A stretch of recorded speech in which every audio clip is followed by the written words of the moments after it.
ప్రభునేసుక్రీస్తు నామములో మీ అందరికీ వందనాలు. Praise the lord. ఈ ఉదయకాల సమయంలో దేవుని యొక్క వాక్యాన్ని చదువుకుందాం. యెషయా గ్రంథము 43వ అధ్యాయము 2వ వచనం. నీవు జలములలో బడి దాటినప్పుడు నేను నీకు తోడయుందును, నదులలో బడి వెళ్ళునప్పుడు అవి నీ మీద పొర్లి పారవు. నీవు అగ్ని మధ్యను నడిచినప్పుడు కాలిపోవు, జ్వాలలు నిన్ను కాల్చవు. ఆమేన్. మహాదేవుడును రక్షకుడైన యేసుక్రీస్తు నామమున మీ అందరికీ శుభములు. అందరూ బాగున్నారండి? మీరు అందరూ బాగుండాలని దేవుని సన్నిధిలో మీ కొరకు ప్రార్థన చేస్తున్నాం. ఈ ఉదయకాల సమయంలో యెషయా గ్రంథము నుండి అద్భుతమైన అంశం మనం చదివాం.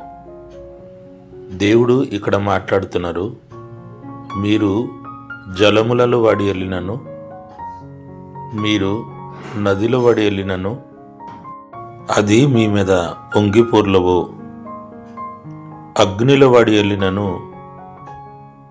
అది నిన్ను కాల్చజాలవు అని ఈ రెండు విషయాలు ఇక్కడ రాయబడుతుంది. ప్రియమైన దేవుని బిడ్డలరా, విశ్వాసులు అన్న మాటకే అర్థము మనము దేవుని యందు నమ్మకం ఉంచి ఉన్నాము అని. విశ్వాసం ఎప్పుడు ఉంచాలి?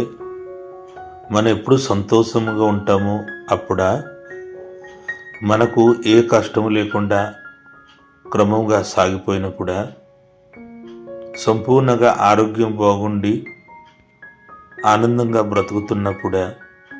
విశ్వాసం మనకు ఎప్పుడు అవసరం అంటే, ఎప్పుడైతే కష్టాలు, బాధలు, ఇబ్బందులు మన దగ్గరికి వస్తుంది, ఎప్పుడైతే మనము శ్రమల గుండా ప్రయాణం చేస్తామో అప్పుడే మన విశ్వాసము మనలను కాపాడుతుంది.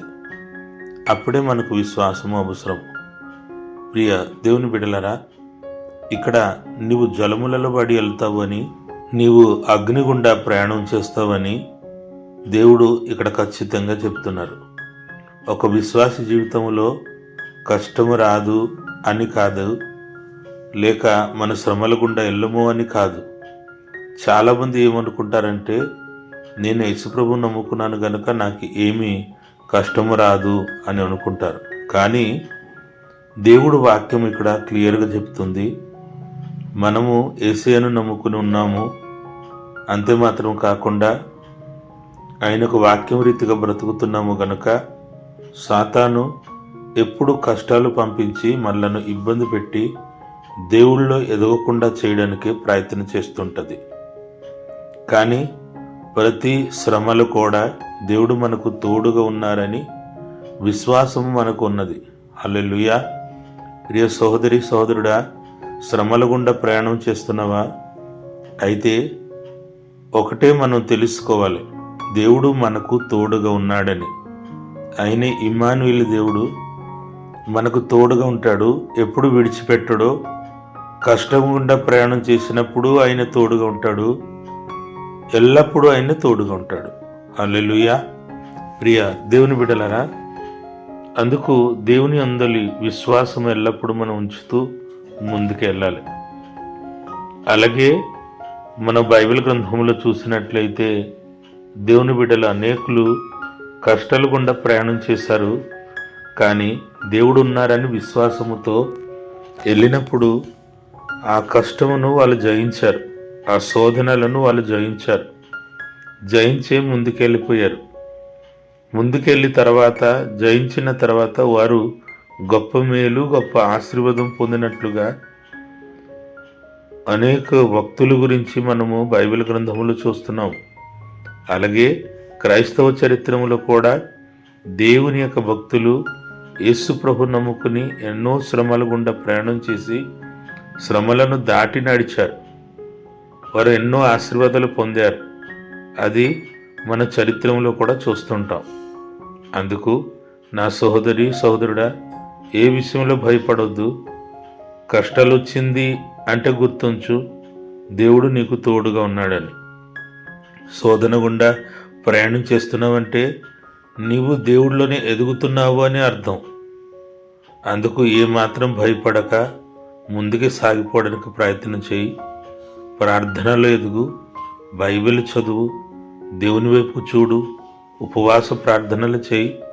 అద్భుతాలు నీ జీవితంలో, నీ కుటుంబంలో జరిగి తీరుతుంది. సాతాను ఏమాత్రము మనలను ఓడించలేడు. ఎందుకంటే మన దేవుని ప్రజలై ఉన్నాము గనుక సాతాను మనలను ఓడించడానికి అధికారము లేదు. యేసు రక్తములో మనం కడగబడి ఉన్నాము. రక్తకోటలో దేవుడు మనలను దాచి ఉన్నాడు. అందుకు ఏమాత్రం భయపడకండి. ఎల్లప్పుడూ ధైర్యముగా నడుస్తూ దేవుణ్ణి ఘనపరిచే వారుగా ఉండండి. శోధనలు దాటిన తర్వాత గొప్ప ఆశీర్వాదం ఉంటుంది అని ధైర్యముగా ముందుకు సాగిపోదాం. ప్రార్థన. మహాదేవుడా, పరిశుద్ధుడా, నీకు స్తోత్రము నాన్న. విశ్వాసులైన మేము ఎప్పుడు కూడా శోధన లేకుండా బ్రతుకుతామని అనుకోవద్దు అని నీవు మాట్లాడినందుకు నీకు స్తోత్రము.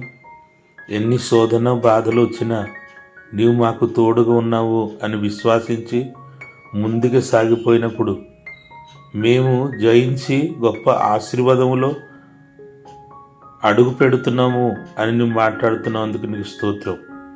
ప్రియ బిడ్డలు అందరి కొరకు ప్రార్థన చేస్తున్నావు. ఎంతమంది రోగిగా ఉన్నారు, వారిని ముట్టి స్వస్థపరచండి. ఎంతమంది అప్పు బాధలు ఉన్నారు, వారిని విడిపించండి. ఎంతమంది వాళ్ళ ఉద్యోగంలో, బిజినెస్లో మంచిగా జరగట్లేదని ఇబ్బంది పడుతున్నారు, వారికి సహాయం చేసి ఉన్నత స్థితి దయచేయండి.